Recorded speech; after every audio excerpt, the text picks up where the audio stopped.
Tervetuloa tähän paneelikeskusteluun, jonka aiheena on Englannin rooli Suomessa nyt ja tulevaisuudessa. Mun nimi on Pentti Haddington ja toimin englanninkielen professorina Oulun yliopistossa. Viimeisten vuosikymmenten aikana englannin rooli ja asema ja merkitys on vahvistunut Suomessa merkittävästi. Tämä muutos on ollut osa monikielistyvää Suomea ja se näkyy kouluissa, opiskelupaikoissa, työelämässä ja arjessa. Aihetta on myös tutkittu jonkun verran, ja viimeisin esimerkki tästä on Itä-Suomen yliopiston valtioneuvoston pyynnöstä koordinoima hanke, jossa selvitettiin englannin asemaa julkishallinnossa, elinkeinoelämässä ja korkeakoulutuksessa. Aihe on siis yhteiskunnallisesti tärkeä ja kiinnostava, ja siitä on meidän kanssa tänään keskustelemassa arvovaltainen paneeli. Tämä paneelikeskustelu on osa englannin oppiaineen kurssia English in Finland täällä Oulussa. Olen opettanut tätä kurssia tänä keväänä. Ja tämän paneelikeskustelun on suunnitellut tämän kurssin opiskelija. Keskustelun aluksi panelistit pitävät lyhyen puheenvuoron, jonka jälkeen siirrymme kysymyksiin. Ja annan nyt vuoron keskustelun juontajille Vesalle ja Sallille. Esitellä ensin itsensä ja sen jälkeen paneelista. Olkaa hyvä.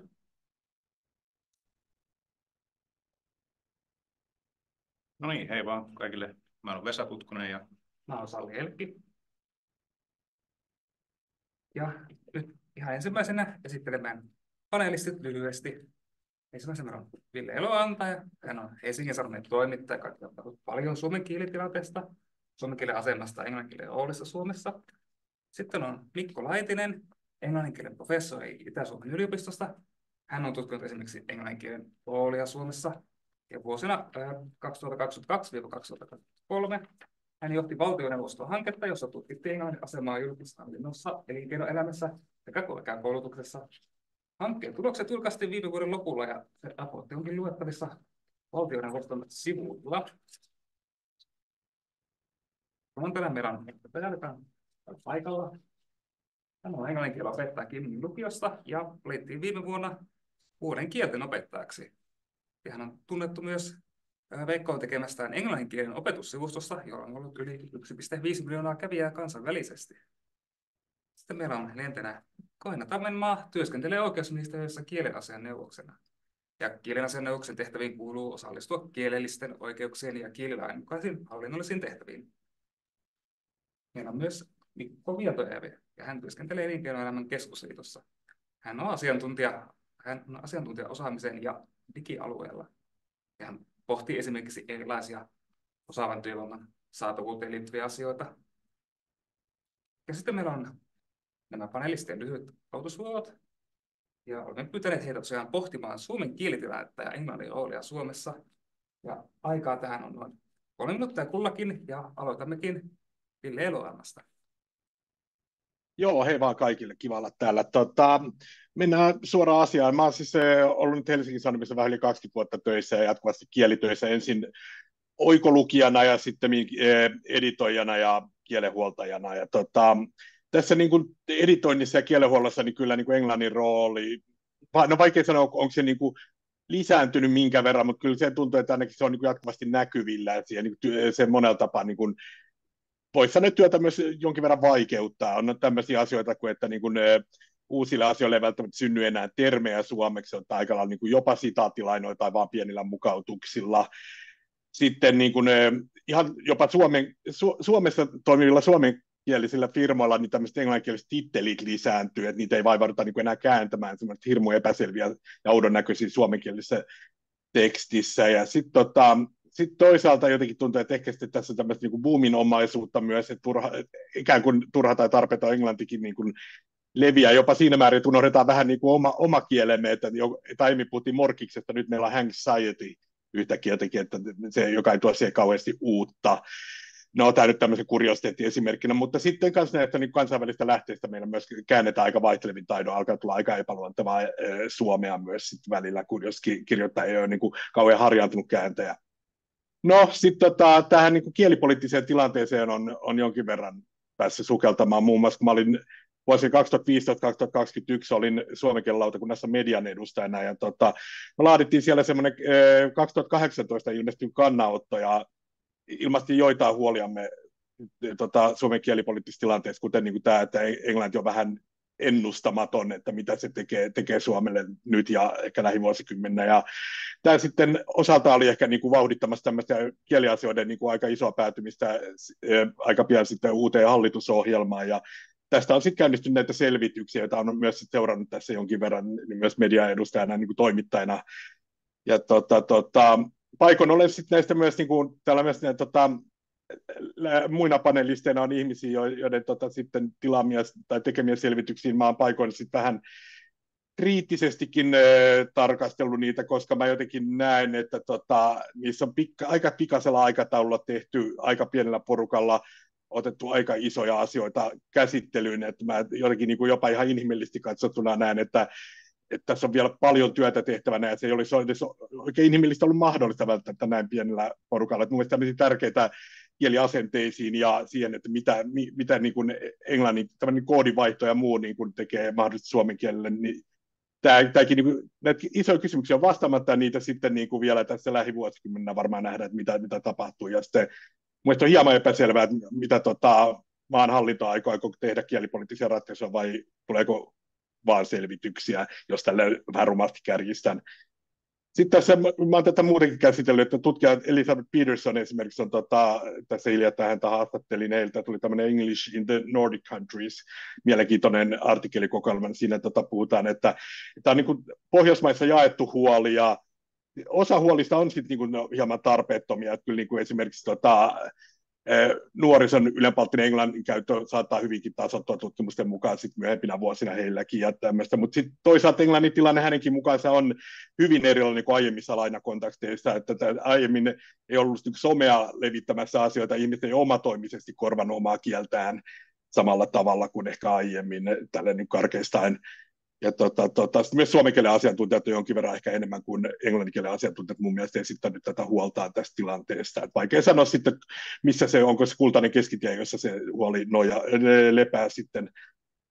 Itse jotenkin ajattelen, että mä en ole niin tästä ehkä tilanteesta niin ainakaan yksityisenglannisille pohjattoman huolestunut ja seuraan kiinnostuksella. Kulutan itsekin paljon englanninkielistä viihdettä ja musiikkia ja kaikkea tämmöistä, että en ole sillä tavalla jotenkin halua puritaaniksi asemoitua ja yritän myös niin toimittajana jotenkin säännöstellä näitä mun ulostuloja, niin verrattuna vaikkapa jonkun Janne Saarikiven tämmöisiin ravintoloissa puhutaan englantia tyyppisiin huoliin, niin mä en lähtisi ihan niin jotenkin jyrkästi näitä asioita ajattelemaan, mutta sitten toisaalta on sitä mieltä, että ei tämä nyt ihan niin kuin vailla perusteita tämä huolikaan, että kyllä tätä tilannetta on edelleen, tätä on tarkkailtava, että tästä on laadittava uusia isoja tutkimuksia, selvityksiä ja kaikkea tällaista.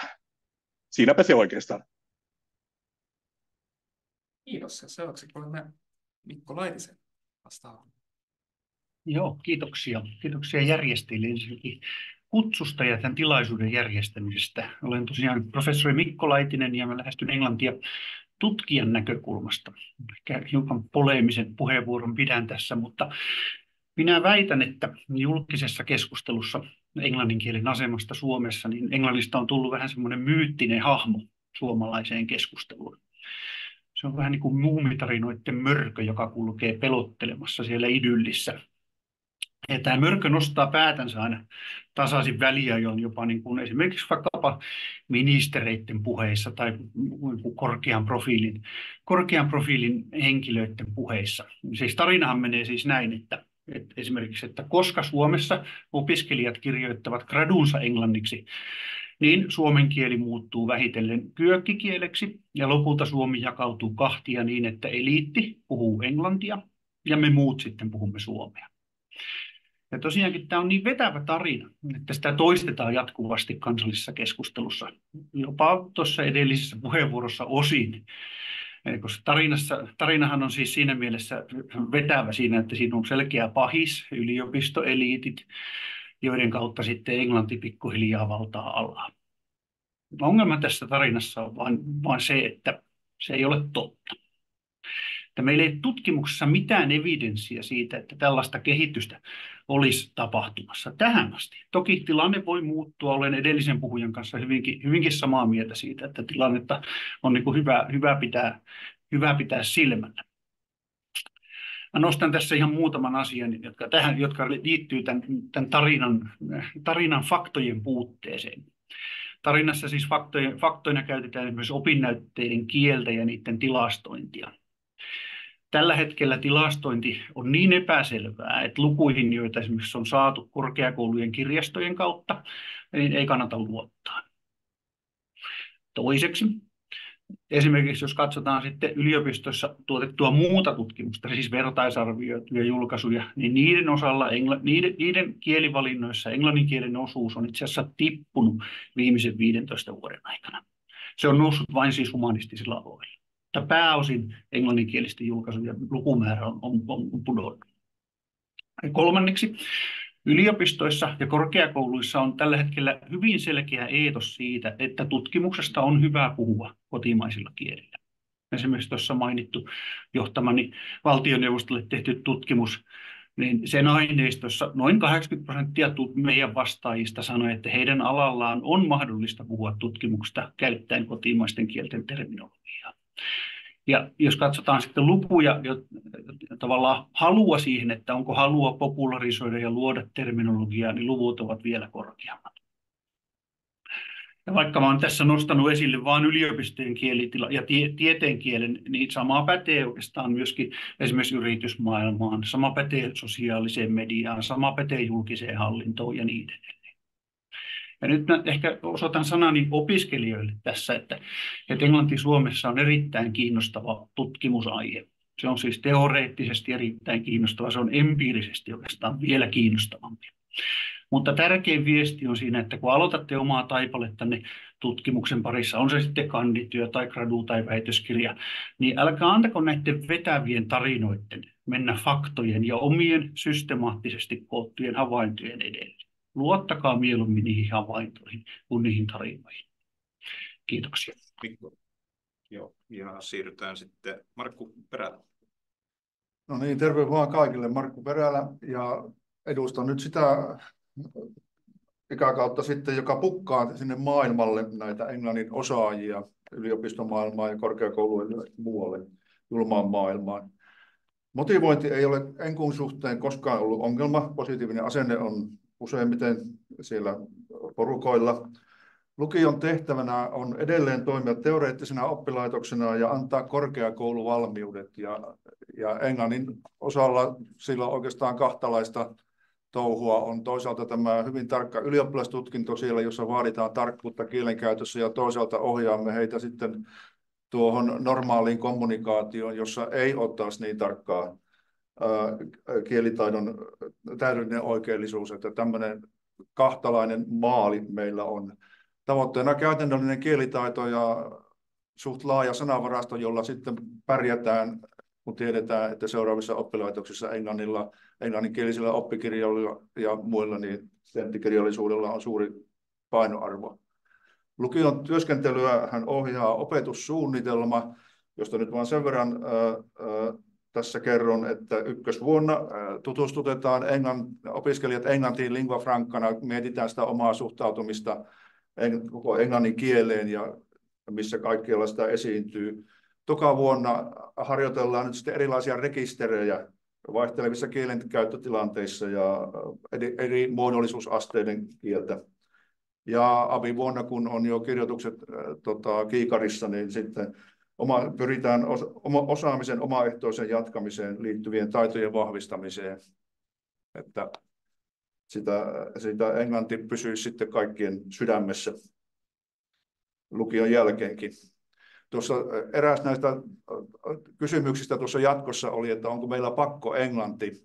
Nyt pakollisten kirjoitettavien aineiden määrää on lisätty 5, joten kun sieltä otetaan pakollinen äikkä ja ehkä matematiikka, niin seuraavana tulee jo sitten kielet kirjoitettaviksi. Ja A-taso pitää jostakin ottaa, jos et ole pitkä matikkalainen, niin se on sitten pitkä kieli, joka on käytännössä englanti. Että useimmiten se on eräällä tavalla pakko englanti. Sen nykyään otetaan paljon pitkää matikkaa ja jatkopisteitä sieltä tämmöisistä muista aineista, joten se pikkusen on se lyhyen englannin kirjoittamista lisännyt. 20 sekuntia. 20 sekuntia. Ja tämä pisteiden metsästyshän on pikkusen mennyt siihen, että tiettyjen aineiden kursseja saatetaan jopa ihan dissata ja keskittyä sellaisiin aineisiin, jotka tuovat henkilölle enemmän näitä jatkopisteitä. Esimerkiksi Ruotsi on pikkusen jäämässä jalkoihin. Myös nämä lyhyet kielet lukiossa ovat pikkusen kituvat ja tähän täytyy saada parannusta. Etäopetus on yksi vaihtoehto. Kiitos. Ja Corina Tamme.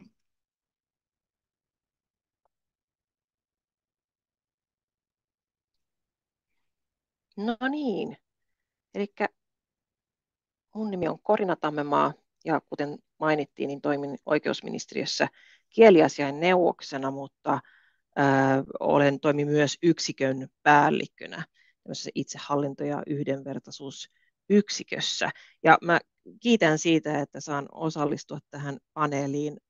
Tosi mielenkiintoista, että englannin kielestä keskustellaan näin paljon, ja mä aina sanon, että kaikki viisaus ei ole oikeusministeriössä, eli meillä on aina hirveän tärkeää päästä välillä kuuntelemaan tämmöisiä keskusteluja, eli tosi mukavaa olla tässä mukana. Mä ehkä ensin sanoisin, että oikeusministeriössä hän meitä ohjaa aika vahvasti kielilaki, ja nyt mä en halua lukea pykäliä, mutta luen silti. Eli meillä on kielilaissa semmoinen yksi säädös, että viranomaisten tulee toiminnassaan vaalia maan kielellistä kulttuuriperintöä ja edistää molempien kansalliskielen käyttämistä. Ja jos olosuhteet sitä edellyttävät, julkisen vallan on ryhdyttävä erityistoimenpiteisiin kansalliskieliin liittyvien sivistyksellisten ja yhteiskunnallisten tarpeiden turvaamiseksi. Eli kielilaissa on aika vahva pohja sille, että tuetaan kansalliskieliä, ja tämän lisäksi tietenkin sitten nämä meidän muut kotoperäiset vähemmistökielet, niin niiden merkitys kasvaa koko ajan, tai niiden edistäminen.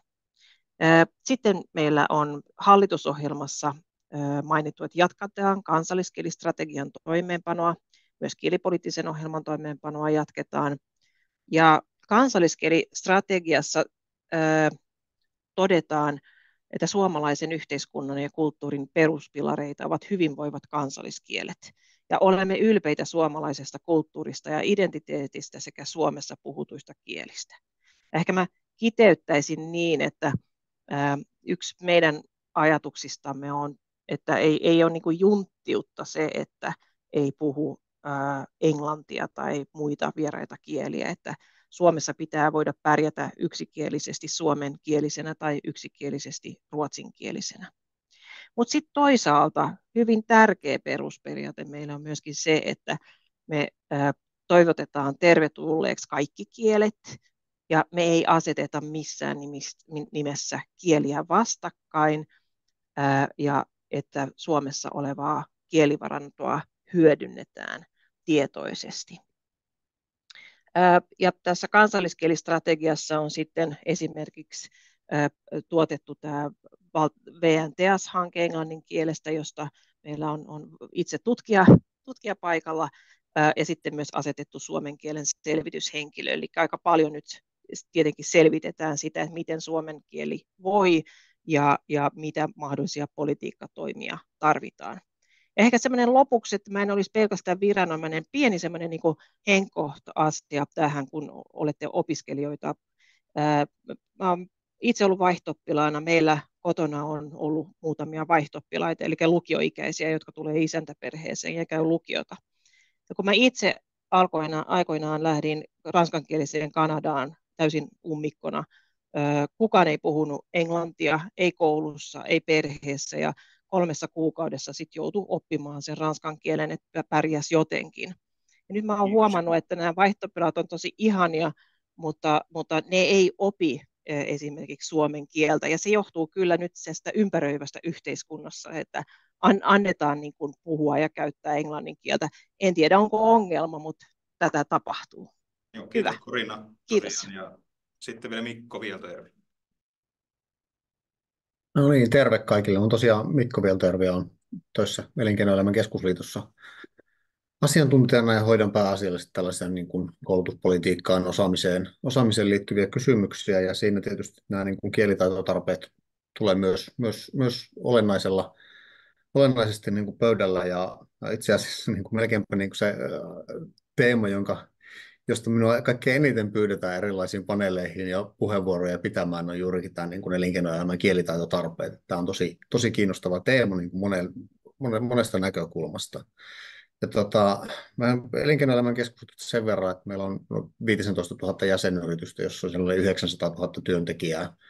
Eli valtaosa yksityisen sektorin työntekijöistä on meidän jäsenyrityksessä töissä. Ja, meillä sitten aika säännöllisesti kysellään yrityksiltä erilaisista osaamistarpeista ja tietysti myös tämä niin kuin kieli siellä osana. Ja kyllähän englannin kielellä on tosi iso merkitys suomalaisessa työelämässä, mutta se tietysti vaihtelee toimialoittain, se vaihtelee ammateittain ja se vaihtelee myös alueittain. Ja tästä tässä aikaisemminkin täällä jo paneeliaikana puheessa ollessa toisen Mikon tutkimuksessa, niin meillä oli ilo olla siinä niin kuin mukana auttamassa tiedonkerrussa ja siitä saatiin niin kuin aika hyvää tietoa kuin ihan alueittain ja toimialoittain sitten eriteltynä, että millä tavalla englannin kieltä käytetään. Mutta oikeastaan siihen varsinaiseen niin kuin asiaan, että miksi elinkeinoelämä kannalta englannin kieli on niin tärkeä, niin siihen on oikeastaan kaksi perimmäistä syytä. Ensimmäinen on se, että Suomi kansainvälistyy vauhdilla. Meidän jäsenyrityksissä enää noin 1/3 on sellaisia, joissa on töissä pelkästään Suomen kansalaisia. Tähän ei tietenkään ota mitään kantaa kielitaitoa, mutta ylipäätään tähän kansainvälistymiseen, niin Suomen työelämä kansainvälistyy tosi vauhdilla. Sitten toinen, mikä tästä niin kuin kertoo, on se, että meidän työperäiset oleskeluluvat on ollut voimakkaassa kasvussa viimeisen aikoina. Nyt on toki vähän hidastunut, mutta mä luulen, että siinäkin niin kuin selittävä tekijä ei ole se, että kansainvälisyys hiipuisi, vaan selittävä tekijä on se, että ylipäätään niin kuin, taloustilanne on mitä on ja talouskehitys on mitä on, niin rekrytointitarpeet on vähentynyt. Ja sitten kun ajatellaan tätä, niin kun lähdetään tästä kielinäkökulmasta, niin aika harva Suomeen tulija on opiskellut ennen tänne saapumistaan Suomea ja pystyy sitten tavallaan sillä niin kuin muualla opitun suomen kielen kanssa työllistymään ja toimimaan. Ja englanti on, en mä tiedä, uskaltaisin varmaan väittää, että isossa osassa maailmaa muutenkin se yleisimmin osattu vieraskieli, niin englannista on tullut sitten se yhteinen kieli maahanmuuttajien, suomalaisen työnantajan välillä. Ensimmäinen yhteinen kieli. Ja sitten toinen syy, minkä takia englanti on niin merkittävä, on se, että Suomi on yksi maailman eniten kansainvälistä kaupasta ja viennistä riippuvaisia maita. Ideaalitapauksessa tietenkin osattaisiin saksaa, ranskaa, espanjaa, kiinaa, vaikka mitä kieliä, mutta vähintään englantia pitää osata, jotta vientiä voidaan harjoittaa. Ja tämä on se toinen niin kuin keskeinen syy siihen, minkä takia elinkeinoelämän kannalta kielitaito on, tai englannin kieli on niin merkittävä. Kiitoksia. Kiitos Mikko. Ja tosiaan siirrytään sitten kysymyksiin. Meillä aikaa on rajallisesti ja kiva olisi puhua toki pitempääkin kaikista, mutta koetetaan pitää puheenvuorot semmoisena noin minuutin pituisena. Niin, ensimmäinen aihe on kieltenopetus Suomessa. Ja kysymys, mihin englannin kielen opetuksessa tulisi erityisesti keskittyä tai miten sitä voisi kehittää? Omasta näkökulmastanne ja omasta asiantuntijapositiostanne käsin ja Markku Perälä. No, kyllä me niin kuin painotamme oikeastaan enemmän tätä käytännön kielitaitoa, koska se YO-koe, niillä päästään pois lukiosta, mutta mitä sen jälkeen tapahtuu, niin näkisin, että tätä pitäisi niin kuin painottaa vielä enemmän. Suullisen kielitaidon tärkeyttä ja sitä, että uskalletaan käyttää kieltä. Ollaan rohkeita kielten käyttäjiä. Suullinen koe ei ole osa YO-koetta vielä, se on tulossa sinne, joten olettaisiin, että se saa vielä enemmän painoarvoa lukion opetuksessa. Suullinen kielitaito, uskallus puhua, käyttää kieltä. Ja sitten kuka sanoo, niin sanokaa. Mikko Vieltoinen. Joo, kiitos tästä Markku Perälän puheenvuorosta, niin kuin hyvä jatkaa. Pidän kanssa niin kuin kaikkein tärkeintä niin kielenopetuksessa on se, että rohkaistaan opiskelijoita käyttämään sitä kieltä. Varsinkin englannin osalta, varmaan monien muidenkin vieraiden kielten osalta, niin nämä on sellaisia, joita niin kuin ihmiset on tottunut, että niitä puhutaan hyvin monenlaisilla eri tavoilla. Ja se tärkeää on tulla ymmärretyksi ja ei se tavallaan sen niin kuin kielioppisääntöjen meneminen ihan juuri pilkulleen oikein tai aksentti voi olla hyvinkin voimakas, niin sillä ei ole niinkään väliä, vaan se rohkeus siihen, että alkaa kieltä käyttämään, koska ei meillä oikeastaan niin kuin millään mullakaan alalla niin koulusta tulla valmiina, vaan oppiminen jatkuu työelämässä, oppiminen jatkuu läpi elämän ja se, että se löytyy se rohkeus siihen käyttämiseen, niin sitä kautta se kielitaito vahvistuu sit myös myöhemmissä vaiheissa. Ja Mikko Laitinen. Joo, kiitos. Mä sanoisin, että näiden lisäksi pitäisi huolta siitä, että tavallaan niin kuin oppijat oppisivat huomaamaan sen eri rekistereiden, siis eri tilanteiden käytön vaikutuksen siihen, että millä tavalla kieltä käytetään. Me nähdään se korkeakouluissa, varmaan kaikissa korkeakouluissa tällä hetkellä, että opiskelijoiden peruskielitaito, jotka tulee englantia opiskelemaan niin kutsutusti, niin on aika hyvää, mutta sitten just tämmöinen niin kuin tilanteisen vaihteluhallinta on sellainen, jossa näkisin, että olisi kehitettävää siellä sitten niin kuin sanotaan peruskoulu-lukiotasolla. Ja toinen ihan nopeasti sanon, just tämmöinen niin kuin tasapuolisuus siinä sitten, että mä tiedän, että osalle, sanotaanko englanti tarttuu helpommin, mutta meillä on kuitenkin semmoinen porukka, jotka eivät välttämättä osaa opikieliä kovin helposti, että myöskin niin kuin tavallaan, että sitä porukkaa ei unohdettaisi siellä sitten sekä lukiotason, peruskoulun että lukiotasolla. Että nämä on ne kaksi asiaa, joita mä haluan nostaa. Kiitos. Ja Ville Elorat.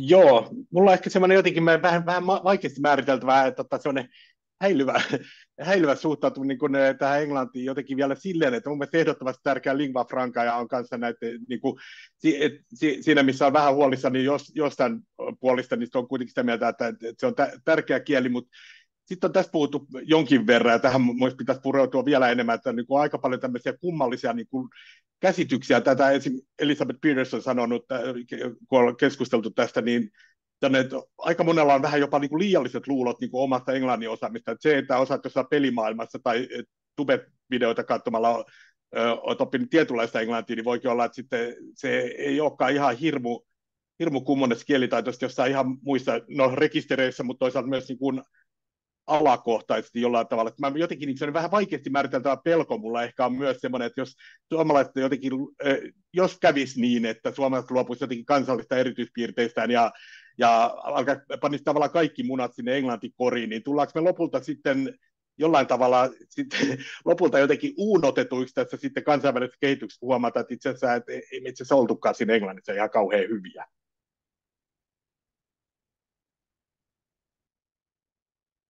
Ja halusiko Corina sanoa tähän kysymykseen vielä? Ei oikeastaan. Tämä on ehkä enemmän opetus- ja kulttuuriministeriön ala kuin oikeusministeriön. Kiitos. Joo, kiitos. Okei, Pikkusen vielä lisäisin tuohon. Tuosta rekistereistä oli puhe, että näistä on ollut jo ylioppilastutkinnossakin, ylioppilaskokeissa tehtäviä, ja rekisteriopetus on jo kerinnyt oppimateriaaleihin, että tämä asia on niin kuin tiedossa ja kerinnyt jo oppimateriaaleinkin, että siihen kiinnitetään kyllä huomiota.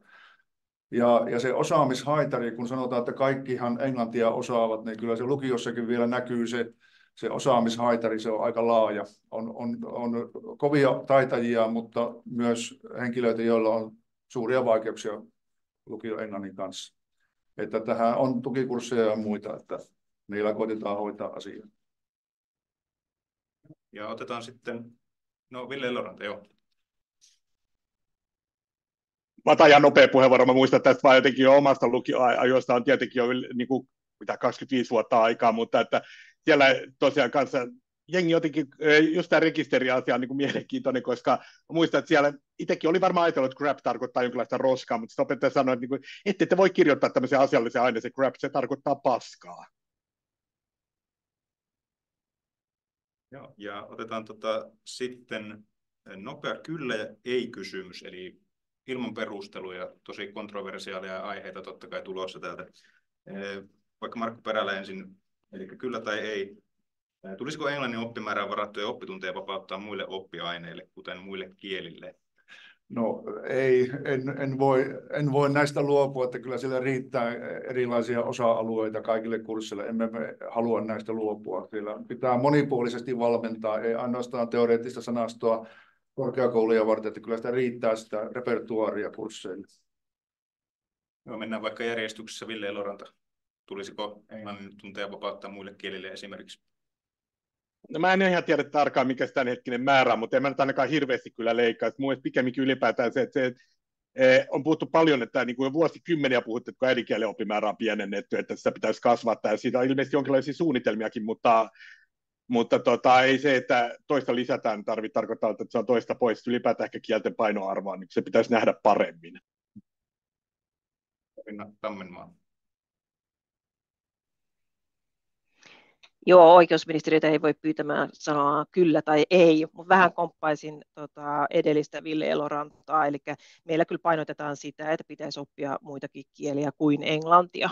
Muun muassa ruotsin kielen oppiminen osaaminen on hirveän tärkeää tässä maassa, ja se heikkenee koko ajan. Mikko Virtajärvi. Sanoisin nopeasti, että ei pitäisi, koska perusteluna on kuitenkin se, että englantia käyttää lukumäärällisesti maailmassa, sanotaanko vieraana tai toisena kielenä tai lingua francana eri arvioiden mukaan 1,5 miljardista 3-4 miljardia ihmistä. Sanotaan, koska se on kuitenkin tärkein kansainvälisen yhteistyön kieli, niin ei tässä tapauksessa. Ja nyt tämä koko problematiikka, sanotaanko suomalaisen kielitilanteen osalta, ei oikeastaan liity siihen että mitä oppilaat opiskelee, vaan se on muu asia. Että näillä perusteluilla ei pitäisi. Vastaukseni on siis ei. Mä mietin, että pitääkö mun sanoa sitten kyllä, että saan nyt tässä niin kuin vähän eriäviä näkemyksiä tähän. En ehkä uskalla ottaa sille suoraan kantaa, mutta tämä on niin kuin, kuitenkin koulutuspolitiikassa ehkä vaikeimpia kysymyksiä on nämä tuntijakoon liittyvät teemat, koska niissä on aina kaikilla niin kuin olemassa olevalla on puolustaja ja sitten on niin kuin valtava määrä uusia tarpeita, mitä pitäisi myös pystyä huomioimaan. Mutta ehkä tavallaan se kuitenkin niin kuin musta relevanttia ei ole niinkään se, että kuinka paljon tai pitkään jotakin asiaa opiskellaan, vaan kuinka hyvin sitä osataan. Ja se, niin kuin se osaamisen näkökulmasta niin lähestyä näitä kysymyksiä, että millä opetusmäärällä minkälainen osaaminen on mahdollista saavuttaa. Ja ehkä tässä niin kuin englannin osalta niin meillä on yhteiskunnassa paljon muuta koulun ulkopuolella tapahtuvaa, opiskelemisen ulkopuolella tapahtumaa, mikä sitä englannin osaamista jollain tavalla vahvistaa, mutta en mä uskalla tähän kyllä tai ei sanoa. Joo, eli seuraavan aiheeseen. Yes. Ja seuraava aihe on englannin kieli ja työelämä. Ja aloitetaan kysymyksellä, minkälaista englannin kielen osaamista tarvitaan työelämässä tulevaisuudessa?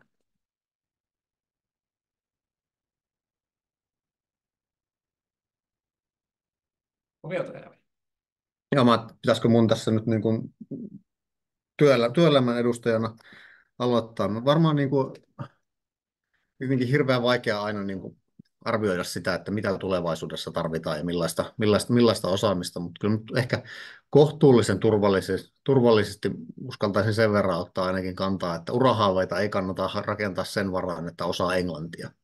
Et sillä ei vielä niin kuin hirveän pitkälle päästä, että osaa englantia, vaikka sitä niin kuin kuinka hyvin osaa. Mutta se tavallaan, jos meillä nyt linjoilla on täällä niin kuin englanninkielen opiskelijoita, niin älkää ottako tätä puheenvuoroa sillä tavalla, että teillä ei olisi kysyntää.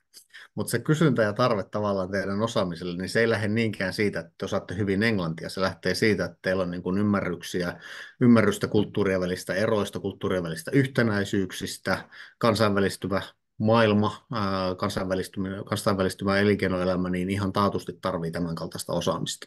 Ja ylipäätään tällaisessa niin kuin korkeakoulutuksessa ehkä nyt jotain professiaaloja lukuun ottamatta, niin minusta tärkeää ei ole niinkään se, että mitä opiskellut ja tutkinut, vaan se, että mitä laajemmin hyödynnettävää on oppinut siinä, kun on opiskellut ja tutkinut. Eli tavallaan se teidän niin kuin, voisi sanoa, niin kuin laaja-alaisuus ja kyky käsitellä niin kuin asioita ja kysymyksiä monelta kantilta, niin se on se teidän vahvuus ja se on se, minkä varaan teidän niin kuin työurat tulee niin kuin rakentumaan. Ei niinkään se, että te osaatte hyvin englantia.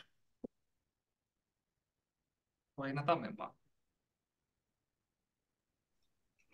Joo, kiitos. Tietenkin niin, että riippuu ihan siitä, että minkälaisista tehtävistä on kyse, niin siinä tarvitaan erilaista kielitaitoa. Ja puhuisin myöskin vähän tämmöisen niin kuin moninaisuuden puolesta. Mä näen itse niin kuin julkisessa hallinnossa tai ministeriöissä ja muualla, niin kyllähän se erittäin hyvän englannin kielen tarve täällä niin kuin korostuu. Ja sitten kun me ruvetaan puhumaan erilaisista palvelualoista tai julkisen hallinnon näistä palvelutehtävistä, niin täytyy muistaa, että meillä on aika isoja semmoisia maahanmuuttajaryhmiä, jotka eivät osaa englantia. Eli se ei ole se kieli, jonka kanssa kommunikoidaan. Tosin ei velvoiteta ketään käyttämään muuta kuin suomea tai ruotsia, mutta ehkä niin kuin semmoinenkin muistipaikaksi englannin kieli on tärkeä kieli ja lingua franca, mutta meillä niin kun me puhutaan julkisesta sektorista, niin siellä kyllä suomen kieli ja ruotsin kieli myöskin ovat ne niin kuin keskeisimmät tärkeät kielet. Et hyvin paljon riippuu siitä, minne menee. Mitä enemmän kieliä osaa, niin sitä niin kuin moninaisemmat mahdollisuudet on myös kotimaassa. Kiitos.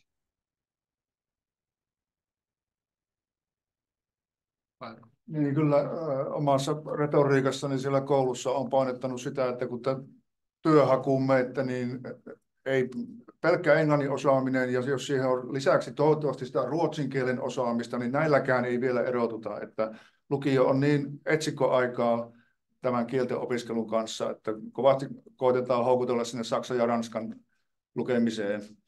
Ja ruotsin, nämä kielten resurssit, niistä oli äsken puhetta, että ne ovat, sanotaan, että suunnilleen kohdallaan nämä kurssimäärät ja muut, että se, että opiskeleeko se ruotsin nyt yläkoulussa ja lukiossa, niin se on ihan omien korvien välissä sitten. Se on usein asennekysymys, että ruotsin kirjoittaminen on vähentynyt. Sitä 90-luvun lopulla kolmanneksella leikattiin yläkoulussa ruotsin opettamista. Sen jälkeen tuli YO-kokeen taso alas ja lukiolaisten ruotsin osaaminen alas. Ja sitten ehkä jonkunlainen ajanhenki tässä vielä vaikuttaa. Että kyllä ne resurssit ovat suurin piirtein kunnossa ja tasapaino niissä. Joo, kiitos. Mä nostan semmoisen näkemyksen esille tuossa englannin taidosta, varsinkin yliopistotasolla me on huomattu viime aikoina, tai siis oikeastaan kaikki tietää, että yksi iso vallankumous, mitä on tapahtunut tässä viimeisen vuoden parin aikana, on generatiivisen tekoälyn tuleminen osaksi meidän yhteiskuntaa. Ja siinähän puhutaan siis lähinnä nyt englannin kielestä, mutta kielestä strukturoimattomana datana. Eli mä nostaisin sen tyyppisen osaamisen varsinkin yliopistotasolla, että pystytään niin kuin tekstianalytiikkataitoja kehittämään ja pystyy näkemään sen kielen esimerkiksi niin kuin datalähteenä tai datana oikeastaan. Niin tämän tyyppistä osaamista arvioisin, että tulee huomattavan paljon enemmän tulevaisuudessa. Mä huomaan niistä meiltä esimerkiksi työllistyneitä ihmisiä, kielistä työllistyy jonkun verran tällä hetkellä vaikkapa uuden median toimistoihin tai tämän tyyppisiin niin kuin analytiikkatoimistoihin jonkun verran väkeä. Se tietenkin riippuu hiukan sitten, että minkä tyyppisiä sivuainevalintoja tekee, mutta jos ottaa, sanotaanko, englannin kielen opinnot ja sitten vaikka joku datatieteen sivuainepaketin tai tämän tyyppisen, niin se on muuttanut aika paljon sitä, että mihin englannin kielen opiskelijat voi työllistyä tässä tämänhetkisessä maailmassa. Että tämä on niin kuin aspekti, jota haluan korostaa tässä, että ei puhuta pelkästään sen tyyppistä niin kuin peruskielitaidosta. Olen myöskin samaa mieltä tuossa aikaisempien puhujien kanssa, että jos ajatellaan sitä työllistymispolkua, niin silloin on ehkä hyvä pystyä toimimaan niin kuin osana, tai sitä kielirepertuaariin kuuluu englannin lisäksi jo vähintään 1 tai 2 isoa maailmankieltä sitten sen lisäksi. Mutta just tämä tämmöiset niin kuin englanti datan kielellä, sanotaanko niin, se on sen tyyppinen asia, joka on nousussa. Kiitos. Kiitos. Ja sitten otetaan toinen kyllä ei kysymys. Se kuuluu näin.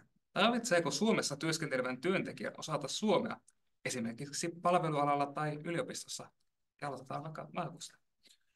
Jaa, no tuolla reaalimaailmassa, niin kyllä mä olisin sitä mieltä, että ei aivan välttämätöntä. Tietysti pyrkimystä tämän maan kielen omaksumiseen toivotaan, mutta ihan käytännöllisyyden nimissä niin en näe sitä ehdottomana vaatimuksena, pyrkimyksenä. Kun pitkittyy hommat, niin pyritään, mutta ei ehdottomana edellytyksenä. Sitten Laitinen. Sanoisin, että ei tarvitse osata heti, mutta kannattaa olla halua pyrkiä oppimaan se.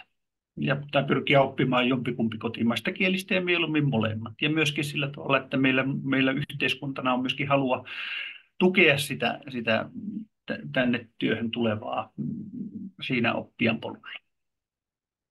Lyhyt vastaus. Ville Eloranta seuraavaksi. Oliko se mun vuorossa, niin mä en kuullut. Joo.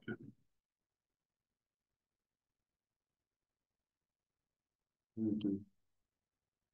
Kuva hyytyi. Hyvä tuo. Siirtykää seuraavaan, jos Ville tulee varmaan kohta, niin siirtykää. Joo. No, Ville odotellessamme annetaan puheenvuoroa Koina Tammenoa. Taisin pudota äsken. No niin. Saanko mä palata tähän vai miten menee? Joo, kammottava tekninen erhe tapahtui. Joo, aika lailla samalla linjoilla tuossa, että ei varmaan niin kuin välttämättä, mutta kyllä varmaan kannattaa toisi tähän sen kulman, mitä on myös nostettu usein esille, että siinä käy semmoinen vähän traaginen juttu, että varsinkin jos sitten on tullut tänne esimerkiksi opiskelemaan, ottanut täältä todella hyvän korkeakoulutuksia ja kaikki, jopa tohtoritutkinnon tai jotain, ja ei sitten koskaan oikein niin kuin integroidu tähän yhteiskuntaan, missä kieli on kuitenkin niin kuin aika tärkeä asia, niin sitten se helposti tulee tämmöistä aivovuotoa, viedään se osaaminen muualle, kun ei, vähän pettyneenäkin ehkä, kun ei koskaan sitten jotenkin niin kuin onnistunut tähän maahan kunnolla kotoutumaan. Koina Tammenoa puolella. Joo, ehkä vastaus on nimenomaan kyllä, mutta tietenkin pitää antaa aikaa ja nyt niin kuin, jos pelkästään fokusoi työelämään, niin ehkä vastaus olisi joku, niin kuin, voisi olla muunlainen, ei ole, mutta että meidän pitää katsoa kyllä sitä niin kuin ihmisen kokonaisuutta, työelämä ja muu. Ja tässä mä ehkä palaisin vähän siihen muun ensin esittämään kysymykseen, että mikä estää ihmisiä oppimasta suomen tai ruotsin kieltä, koska tätä nyt näkyy valitettavasti, ja se ei välttämättä ole ihan pelkästään tahtokysymys, vaan että jotenkin yhteiskunta ei tue sitä riittävästi. Kiitos. Ja Mikko Virtanen. Joo, kiitos. Puhtaasti työskentelemisen kannalta niin ei tarvitse, mutta sitten kun ajatellaan tätä niin kuin laajemmin yhteiskuntaan kiinnittymistä ja ylipäätään yhteiskunnallista osallisuutta, niin kyllä se suomen kielen oppiminen on tosi tärkeää. Ja mä olen aika varma, että jos meillä tulee maahanmuuttaja, tulee 2 maahanmuuttajaa tänään, josta toinen oppii suomen, toinen ei, ja 5 vuoden päästä sitten molemmat jäävät työttömäksi, niin se, joka on sen suomen oppinut, niin todennäköisemmin etsii pidempään Suomesta töitä ja on tänne niin kuin kiinnittyneempi, että niille, jotka eivät suomea oppinut, niin heidän todennäköisyys lähteä täältä niin on varmasti aika paljon suurempi. Että ihan sama, mitä tuossa niin Ville Eloranta nosti äsken esiin. Kiitos. Ja sitten siirrymme seuraavan viimeisen aiheeseen. Joo, eli englannin kieli ja tulevaisuus, kielitilanne vuonna 2040. Ja aloitetaan nyt kyllä jäi kysymyksellä taas. Eli niin kuin yleisössäkin varmasti monet on pedagogiset opinnot suorittanut, niin Markku Perälä, aloitetaan sinusta. Tarvitaanko vuonna 2040 vielä englannin kielen opettajia? No kyllä mä uskon, että tarvitaan kyllä siinä se inhimillinen elementti tässä opettamisessa ja oppimisessa, vaikka kuinka tekoäly ottaisi valtaa ja kehittyisi kuinka, niin inhimillinen tekijä tarvitaan siellä luokan edessä. Että en usko, että tämä katoaa tämmöisellä aikavälillä niin kuin mihinkään. Kyllä tarvitaan vielä. Joo, mennään sitten vaikka Mikko Laitinen. Kyllä, olin samaa mieltä, että kyllä ilman muuta tarvitaan. Englannin kieli ei ole sitä katoamassa mihinkään, ei maailmankielenä eikä Suomessa. Lyhyt vastaus. Ja Korin Tammenoa. Joo, kyllä tarvitaan. Kyllähän kaikissa oppiaineissa tulevaisuudessakin tarvitaan opettajia. Kyllä tarvitaan. Tämä on Tämä on aika selkeä. Ja vielä katsotaan, jos saadaan eriävä mielipide. Ville Eloranta. Tuskinpa saada eri mielipidettä. Mä mietin tätä ihan, tämä kysymys on minulle vähän yhtä mieletön kuin kysyttäisiin, että ihan kaikkea me Suomea osataan, mihin tarvitaan äidinkielen opettajia. Totta ihmeessä tarvitaan englannin opettajia.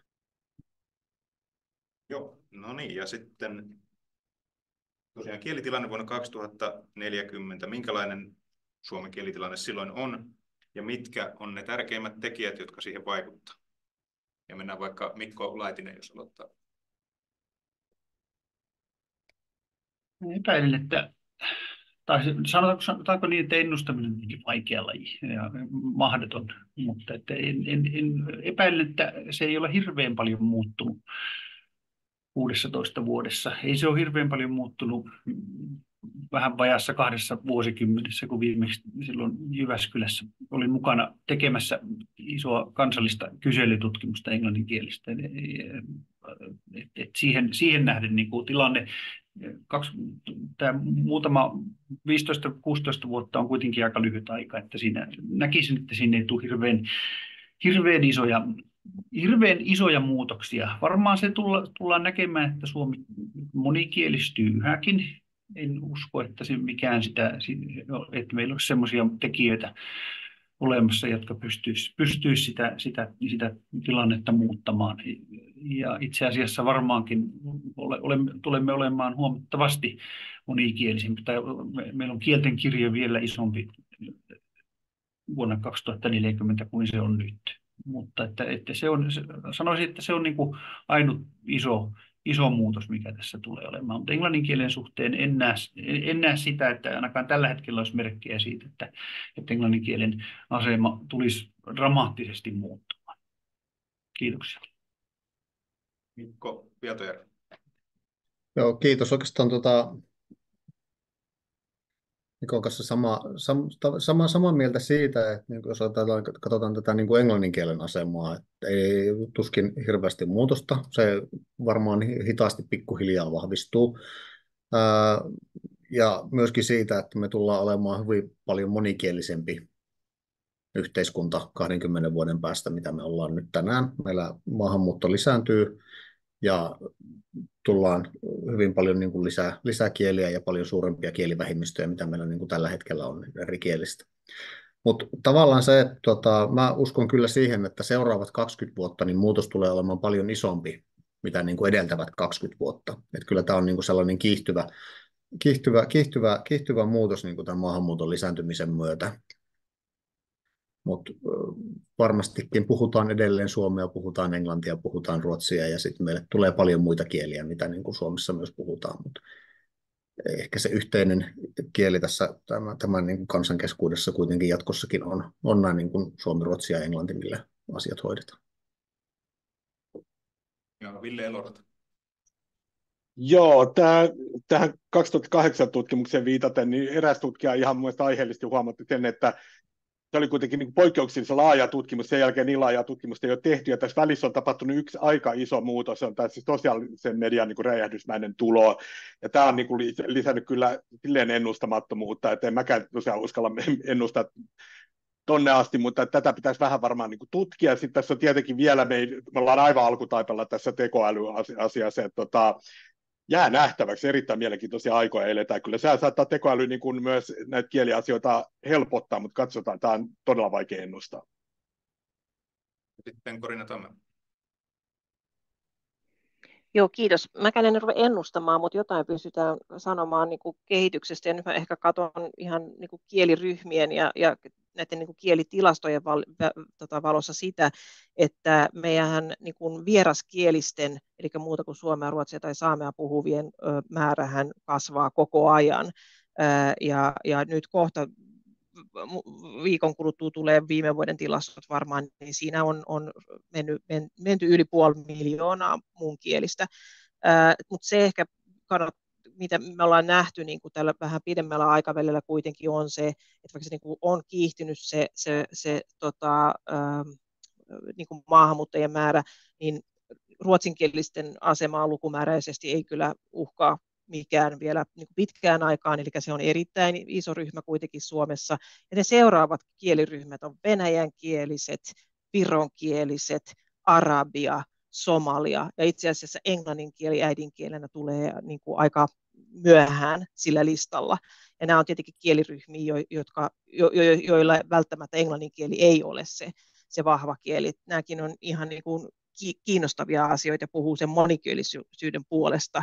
En siis kiistä, etteikö englanti olisi se lingua franca, mutta tässä keskustelussa kannattaa tosiaan pitää mielessä, että meillä on ne suurimmat kieliryhmät ovat niin kuin muita kuin englanninkielisiä. Ja ehkä varotaan myös semmoisiin niin kuin rinnakkaisyhteiskuntien niin kuin syntymistä sillä, että me ei niin kuin muisteta tätä tosiasiaa. Mutta näin varmaan tämä niin kuin sama kehitys näyttää nyt historian valossa pysyvän aika samana, mutta vieraskielisten määrä kasvaa. Niin minä ennustan, että englannin osaajia tulee riittämään kyllä, ja myös niitä tulee riittämään, jotka hoitivat lukioaikanaan sen ruotsin sillä tavalla kuntoon, että sillä voidaan hakea ja saada töitä. Mistä ongelmat tulevat on Saksa ja Ranskan osaajat, niitä on hyvin vähän nykyään. Tästä Sukol, joka minutkin on palkinnut, niin on hyvin huolissaan tästä näiden kielten opiskelun vähäisyydestä, ja eilen radiossa Ranskan professori sanoi samaa, ja Euroopan unionissa esimerkiksi on tulossa sukupolvenvaihdos. Saksa ja Ranska tarvitaan siellä englannin lisäksi sijoittumisen tämmöisiin töihin ja moniin muihin, että etsikö aika on lukiossa näiden suhteen. Sitten on vielä nämä muut espanjat, venäjät, jotka voitaisiin lukea isommissa paikoissa. Liian vähän näitä tällä hetkellä luetaan. Tulee olemaan. Joo, kiitos. Otetaan tähän väliin nopeasti yksi yleisökysymys. Siellä oli niin kysytty, kuten julkisessa keskustelussa on heitetty tässä viime aikoina, että englannista 3. kansalliskieli Suomeen. Niin tulisiko siihen sitten lähteä tässä tulevaisuudessa? Vaikka Corinna Tammenmaa aloitat. Joo, kiitos. Mä voisin vastata, että ei. Ensinhän meidän pitäisi tietää se, että mitä se tarkoittaa sitten, jos englanti on se virallinen kieli. Tällöin meillä kaikki viranomaiset myöskin on pystyttävä käyttämään englannin kieltä, eli se on aika iso asia ja pitäisi niin kuin määritellä, että mitä sillä oikeastaan tarkoitetaan. Virallinen kieli tarkoittaa myöskin sitten, että tuomioistuimissa hallintopäätökset, verotuspäätökset, siis kaikki viranomaisten tekemät niin kuin kirjallinen aineistot pitäisi myöskin olla mahdollista tuottaa englanniksi. Ja ehkä mä sanoisin tässä, että kyllä meillä niin kuin on oikeus pitää kiinni siitä meidän niin kuin kieliperinnöstä ja näin, että kyllä siinä pystytään löytämään muitakin ratkaisuja kuin näin niin kuin raskaita ja raskaasti, eikä kaikkia palvelevia myöskään, mutta näin niin kuin raskaita ratkaisuja niin kuin maan niin kuin tai jotka vaikuttaa maan kielitilanteeseen. Mikko Vieltoja. No, tuollainen niin kuin perustuslakiin suomen ja kotimaisten kielten rinnalle nostaminen, niin ei se nyt varmaankaan ole tarkoituksenmukaista, mutta kyllä meidän niin kuin englantin käyttöä palvelukielenä ja myös viranomaisasioinnissa niin pitäisi pystyä lisäämään nykyisestä. Et se kuitenkin niin kuin helpottaa täällä niin kuin ulkomaalaisten elämää kovastikin, jos asiointikielenä pystyy englantia enemmän käyttämään. Ville Eloranta. Joo, tuosta edellistä jatkaen varmaan just jotenkin näin, ja se on varmasti kyllä nykyään jo niin kuin iso apukieli, mutta sitten tietysti pitää niin kuin taata myös sitten näille työntekijöille ne mahdollisuudet, että termit on kunnossa ja niin poispäin, että ja sitten jollain tavalla miettiä se, että näyttäytyykö se myös ulospäin sitten niin kuin selkeänä ymmärrettävänä. Mikko Laiva. Joo, kyllä tämä saman mieli sitten kerron nyt tämän kysymyksen kohdalla kyllä ihan selvästi, ja olen samaa mieltä, että ei ehkä olisi aika raskas päätös tämän tyyppinen, että ei kyllä sen tyyppistä varmaan kannattaneet tehdä, että muita keinoja on esimerkiksi vaikkapa suomalaisen talouselämän tai suomalaisen taloustilanteen tai yrityselämän tukemiseksi kuin sitten tämän tyyppinen ratkaisu. Tuossa valtioneuvoston projektissa oli siellä oli muutamia semmoisia niin kuin tavallaan työsloganeita, mitä me toisteltiin useampaan kertaan työtapaamisissa. Ja yksi oli se, että englannin kieli ei saa olla tekninen päätös. Eli se ei saa olla sen tyyppinen päätös, että nyt yhtäkkiä vaan päätetään. Ei se saa olla organisaatiossa, ei se saa olla kansallisella tasolla tämän tyyppinen, koska siihen sisältyy sitten aika paljon sitten seuraamuksia, joita esimerkiksi Corina Tammenmaa tuossa avasi niin kuin kansallisella tasolla, että tuomioistuimen työkieleksi pitäisi olla silloin englanti ja niin edelleen. Että me ei saada, niin kuin, se olisi hyvin raskas päätös. Ja se niin kuin seuraamuksilta on hyvin raskas päätös, että ei kyllä kannattaisi sen tyyppistä. Että kyllä meillä on muita keinoja varmistaa se, että että Suomi säilyy monikielisenä ja kotimaisten kielten asema turvataan. Kiitos. No, en mä englantia kansalliskieleksi ottaisi, mutta tämmöinen käytännön läheisyys näissä tilanteissa, että englanti voi toimia semmoisena käytännön vaihtoehtona, että ei sen enempää tähän enää, tässä on hyviä puheenvuoroja ollut aikaisemmin. Ja sitten vielä ennen Pentti Haddingtonin loppupuheenvuoroa, niin viimeinen kysymys lyhyesti vastaus. Jos sinulla olisi paljon valtaa ja voisit vaikuttaa paljon valtaa, ja voisit vaikuttaa yhteen Suomelle tärkeään kielipoliittiseen asiaan, mikä se olisi? Aloitetaanko vaikka Ville Eloranta? Lisäisi äidinkielen opetusta kaikilla tasoilla. Corina Tammenmaa.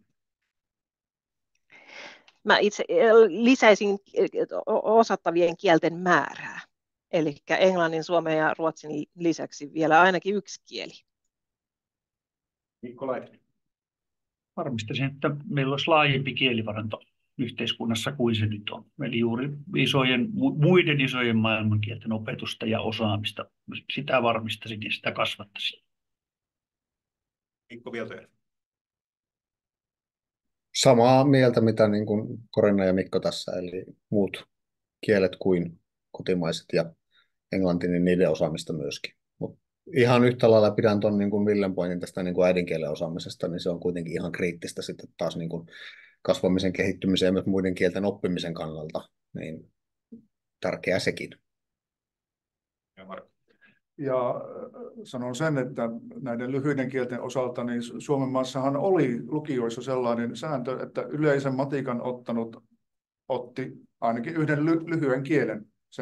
Nämä oli niin kuin semmoisena parina meni. Tämä sääntö poistettiin ja siitä alkoi Ranskan ja Saksan alamäki. Tämä kytkös poistettiin. Kiitos ja tosiaan mukava olisi keskustella pidempäänkin, mutta nyt on aika loppupuheenvuoro. Pentti Haddington. Kiitoksia. Mä koitan tässä tarkkailla, että tuunko mä tuohon kuvaan näkyviin. Siis lämmin kiitos tästä tosi mielenkiintoisesta keskustelusta panelisteille. Mä otan esille yhden asian, mikä tästä niin nousi mieleen. Siis tässä lopussa tämä niin monikielisyyden jotenkin vaaliminen ja niin äidinkielen opetuksen lisääminen ja muiden kielten kuin englannin kielen lisääminen kuulostaa minusta hyvin tärkeältä asialta yhteiskunnallisesti, jos miettii Suomen roolia Euroopassa ja maailmassa. Mutta pointti, minkä mä haluan oikeastaan tämän keskustelun pohjalta nostaa esille, on toinen. Ja mä lähden liikkeelle Helsingin Sanomien artikkelista, joka ilmestyi muistaakseni pari viikkoa sitten, jossa oli muistaakseni antropologi istunut vuoden yläkoulun takapenkillä ja seurannut, mitä sillä takapenkillä tapahtuu, mistä ne oppilaat puhuu siellä. Ja jotenkin sieltä niin kuin nousi esille se, että sellainen diskurssi, että ei me tarvita näitä aineita, ei meidän tarvitse näitä opetella, että mua kiinnostaa vaan niin kuin jarrupaloja ja jarrulevyjen vaihto. Mutta yksi aine, jota ei tarvinnut perustella ja mikä oppilaita kiinnosti siellä takapenkillä, oli englannin kieli. Ja minusta tämä nyt kytkeytyy tavallaan siihen, kun puhuttiin tällaisesta, kun panelistit puhuivat tästä niin kuin englannin kielen, että tavallaan se harha, että kun osaan englantia, niin osaan kaiken. Ja minusta tämä pitäisi niin kuin ehkä sanoa ääneen, tästä pitäisi nyt puhua paljon. Ja ehkä tässä mä niin kuin nyt sit mietin ääneen sitä, että niin kuin tulevat englannin kielen opettajat, englannin kielen asiantuntijat, mutta myös muiden kielten opettajat, että ehkä olisi niin kuin hyvä, että siellä niin kuin painotettaisiin sitä, että sen lisäksi, että osaa jotain vierasta kieltä, niin tarvitaan sitä muuta osaamista. Tämä tuli siinä puheenvuorossa nyt tosi painokkaasti esille. Mainittiin kulttuurinen osaaminen, monikulttuurinen osaaminen, monikielisyys, toimiminen maailmassa, vuorovaikutusosaaminen, ehkä myös digitaalinen osaaminen, medialukutaito, niin kuin tekstilukutaito, erityisesti liittyen tekoälyyn, kriittinen analyysi, tekstien analyysi. Ja nyt mä ehkä, niin kuin, jos mä saan heittää toiveen, kun täällä on ministeriöstä porukkaa, täällä on opettajia, täällä on kollegaprofessori ja elinkeinoelämästä, että sellaista tavallaan niin kuin tietoa tai tapaa puhua osaamisesta voisi niin kuin nostaa esille, että on tärkeää osata, niin kuin, tärkeää on kulttuurista osaamista, digitaalista osaamista, medialukutaito-osaamista, kriittistä analyysiä, että tavallaan tällaisia asioista niistä puhuttaisiin ja niitä myös niin kuin mietittäisiin osana opetussuunnitelmia ja ihan työelämää ja toimintaa. Mutta tavallaan, että niistä aika yksinkertaisesti ne nostettaisiin esille, jotta yhteiskunnassa osattaisiin niin kuin alkaa puhua niistä aika selkeillä termeillä. Tällainen ajatus mulla tuli tämän paneelikeskustelun pohjalta mieleen.